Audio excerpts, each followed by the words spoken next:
श्री गणेश महालक्ष्मी नमः। श्री राधे श्याम देव्यो नमः। श्री उमा महेश्वर भगवान की जय। श्री बालाजी महाराज की जय। श्री बांके बिहारी लाल की जय। धर्मराज युधिष्ठिर जी कहने लगे, हे भगवान, मैं आपको कोटि कोटि नमस्कार करता हूँ।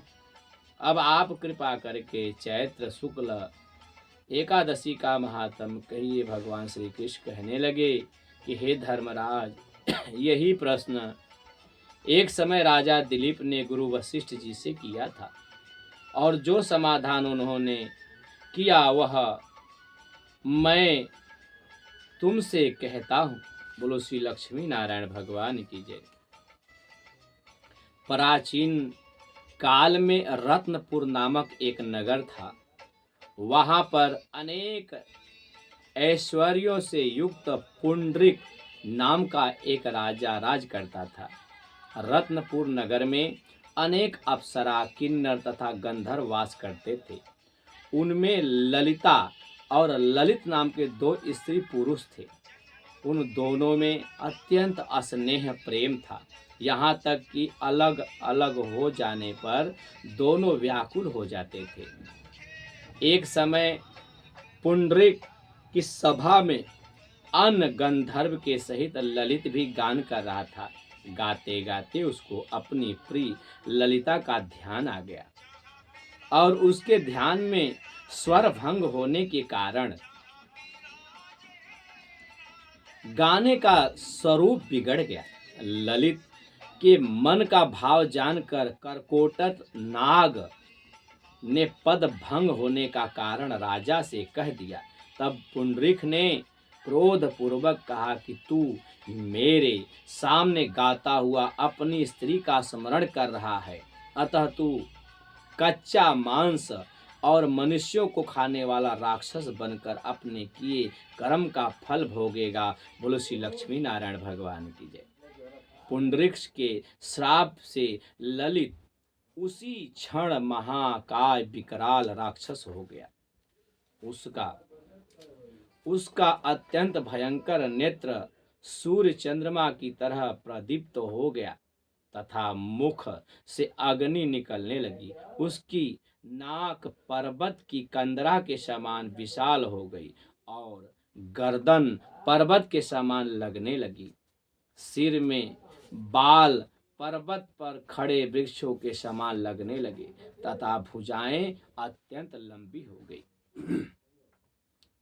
कुल मिलाकर उसका शरीर 8 योजन के विस्तार में हो गया। इस प्रकार राक्षस होकर वह अनेक प्रकार के दुख भोगने लगा। जब उसकी प्रियतमा ललिता को यह सब वृतांत मालूम हुआ तो उसको अत्यंत खेद हुआ, और वह अपने पति के उद्धार का यत्न सोचने लगी। वह राक्षस अनेक प्रकार के घोर दुख सहता घने वनों में रहने लगा।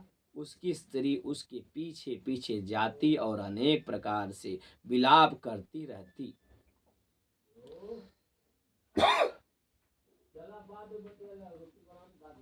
एक बार ललिता अपने पति के पीछे घूमती घूमती विंध्याचल पर्वत पर चली गई, जहां पर श्रृंग ऋषि का आश्रम था।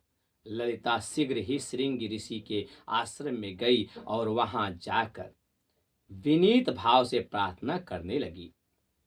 उसे देखकर श्रृंग ऋषि बोले, हे सुबघे, तुम कौन हो और यहाँ किस लिए आई हो? ललिता बोली, हे मुनि, मेरा नाम ललिता है। मेरा पति राजा पुंडरीक के श्राप से विशाल काय राक्षस हो गया। इसका मुझको महान दुख है प्रभु। उसके उद्धार का कोई उपाय बतलाइए। श्रृंग ऋषि बोले, हे गंधर्व कन्या, अब मैं चैत्र मास के शुक्ल पक्ष की, जिसका नाम कामदा एकादशी है, उसका व्रत करने के करने से मनुष्य को सब कार्य उसके सिद्ध हो जाते हैं। यदि तू कामदा एकादशी का व्रत करके उसके पूर्ण का फल अपने पति को दे दो तो वह श्राप से मुक्त हो जाता है, राक्षस योनि से मुक्त हो जाएगा और राजा का श्राप भी अश्वमेध यज्ञ के भांति उसको आशीर्वाद प्राप्त हो जाएगा। मुनि के ऐसे वचन सुनकर ललिता ने चैत्र शुक्ल पक्ष एकादशी आने पर उसका व्रत किया और द्वादशी को ब्राह्मणों के सामने अपने व्रत का फल अपने पति को दे देती है। भगवान से इस प्रकार प्रार्थना करने लगी, हे प्रभु, मैंने जो यह व्रत किया है इसका फल मेरे पति देव को प्राप्त हो जाए। बोलो श्री लक्ष्मी नारायण भगवान की जय। जिससे वह राक्षस योनि से मुक्त हो जाए। एकादशी का फल देते ही उसका पति राक्षस योनि से मुक्त होकर अपने पुराने स्वरूप को प्राप्त हुआ। फिर अनेक सुंदर वस्त्र आभूषणों से युक्त होकर ललिता के साथ विहार करने लगा। उसके पश्चात वे दोनों विमान में बैठकर स्वर्ग लोक को चले गए। वशिष्ठ मुनि कहने लगे कि हे राजन, इस व्रत को विधि पूर्वक करने से समस्त पाप नष्ट हो जाते हैं तथा राक्षस आदि की योनि भी छूट जाती है। संसार में इसके बराबर कोई और दूसरा व्रत नहीं है। इसकी कथा पढ़ने या सुनने से वाजपेय यज्ञ का फल प्राप्त होता है। भगवान श्री कृष्ण कहते, राजन, इस विधि से किया गया व्रत सारे पापों को अंत कर देता है और अंत में मोक्ष की प्राप्ति होती है। बोलो श्री लक्ष्मी नारायण भगवान की जय। एकादशी महात्म की जय। पार्वते पते शिव शंकर महादेव, हर हर महादेव। जय श्री राधे श्याम।